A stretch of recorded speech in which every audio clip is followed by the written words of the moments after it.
Hello students, now we are going to take up the numericals. Okay, तो हम करेंगे problems that are based on moles. तो हमने जैसे पहले पढ़ा था हाउ टू कैलकुलेट, तो हम एक फॉर्मूला यूज करते हैं और इस फॉर्मूले का क्या है स्ट्रक्चर. इट इज मोल्स, और या हम कह सकते हैं number of moles is equal to mass of substance divided by molecular mass or molar mass of a substance, right? Now in some books you may find this is always W, but this is MW, or it is just M. So it is up to you. So N is equal to weight upon molecular weight, या आप इसको लिख सकते हैं N is equal to W by M. ये formula याद कर लीजिए और इससे हम 3 टाइप्स ऑफ प्रॉब्लम सॉल्व कर सकते हैं. सबसे पहले हम सॉल्व करते हैं N. So question is how many moles are there in 24 grams of carbon. Now council में या जब भी आप न्यूमेरिकल सॉल्व करते हैं किसी भी बोर्ड के लिए, बोर्ड में सबसे इम्पॉर्टेंट होता है कि आप लिखें कि आपको मिला क्या है. So what is given in the information. Given है वेट दिया हुआ है 24 ग्राम्स, और यहाँ पे एलिमेंट का नाम दिया है कार्बन. तो कार्बन है तो इसका एटॉमिक मास कितना होगा, कार्बन का 12. ठीक है, नहीं तो हिंट में दिया होगा आपका इस तरह से. वैसे जनरली रिमेंबर 1 से लेके 20, फर्स्ट 20 एलिमेंट्स का आप एटॉमिक नंबर और एटॉमिक मास याद कर लीजिए. ओके, नाउ सो अब निकालना क्या है, निकालना है हमको एन. सो फॉर्मूला क्या होगा. सो फर्स्ट स्टेप तो हो गया, हमें क्या मिला है हमने ये लिख लिया. नेक्स्ट स्टेप है you have to write the formula. So formula क्या है, number of moles is equal to mass of substance divided by molar mass of substance. तो यहाँ पे W कितना है, इट इज 24. नाउ कार्बन का मास कितना है 12, तो ये कितना हो जाएगा 2. That means 24 grams of carbon is actually 2 moles of carbon. Okay, ठीक है, तो ये हमने निकाल लिया.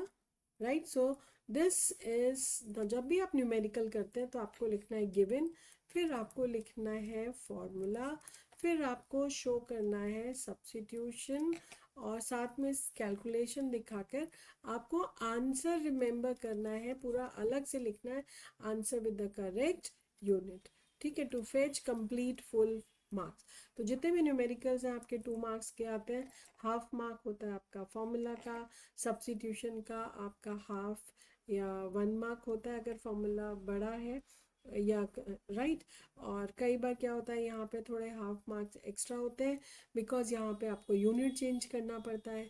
ठीक है, अगर डिफरेंट यूनिट में है, और हाफ मार्क फिर आपके पास answer with the correct unit होता है.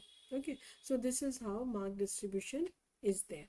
ठीक है, तो कोई भी न्यूमेरिकल करेंगे इसी तरह से आप 4 पार्ट्स में करेंगे. नेक्स्ट हम एक और एग्जांपल लेते हैं. फिर हमारा क्वेश्चन कह रहा है हाउ मेनी मोल्स. तो हाउ मेनी मोल्स, सपोज यहाँ पे हाइड्रोजन का दिया हुआ है 1. तो फॉर्मूला क्या है हमारा, N is equal to weight of substance, right, divided by molecular mass of substance. तो वेट कितना है यहाँ पे गिवन, क्या होगा हमारा, गिवन है W is equal to 36 grams. Right, element क्या है हमारा, हाइड्रोजन है, तो इसकी मास की वैल्यू होगी 1. ना इस फॉर्मूले में सब्स्टिट्यूट करेंगे तो N is equal to 36 by 1 is equal to 36. So that means number of moles, so there are 36 moles of hydrogen, right, in 36 grams of hydrogen. समझ में आ गया, राइट. नेक्स्ट हम लेते हैं अगेन हाउ मेनी मोल्स, और calculate the number of moles, right, in 32 grams of methane. तो given क्या है हमारा, जो वेट है दैट इज 32. ना यहाँ पे हमारा जो मास है वो कितना है, दिस इज फॉर मीथेन. तो अब हमको निकालना पड़ेगा, सपोज यहाँ पे दिया हुआ है carbon is 12 and hydrogen is 1. So carbon का ये मास निकाल लेंगे हम, molecular mass of methane.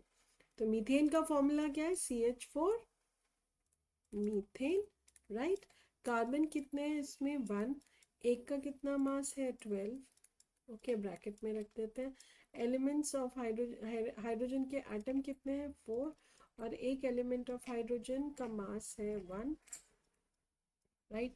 So this will be 12 plus 4, this is 16, right. तो ये कितना हो जाएगा 16, ओके थोड़ा सा नीट लिख लेते हैं, राइट। ये हो गया 16। नाउ अब हमारा फॉर्मूला ये हो गया m is equal to 16, so n is equal to w by m। तो ये हो गया 32 by 16, 16 2s are 32, that means there are 2 moles, right, in 32 grams of methane. Now ये 2 moles किसके हैं, 2 moles of methane है, okay. So 2 moles of methane, right, they have how much mass, they have 32 grams of methane, ठीक है। now these are numericals। अब आप इस पे थोड़ा सा अच्छे से प्रैक्टिस कीजिएगा, और जो भी न्यूमेरिकल समझ में नहीं आ रहे हैं just put it in the comment, right, and I'm going to take up your problems. Thank you.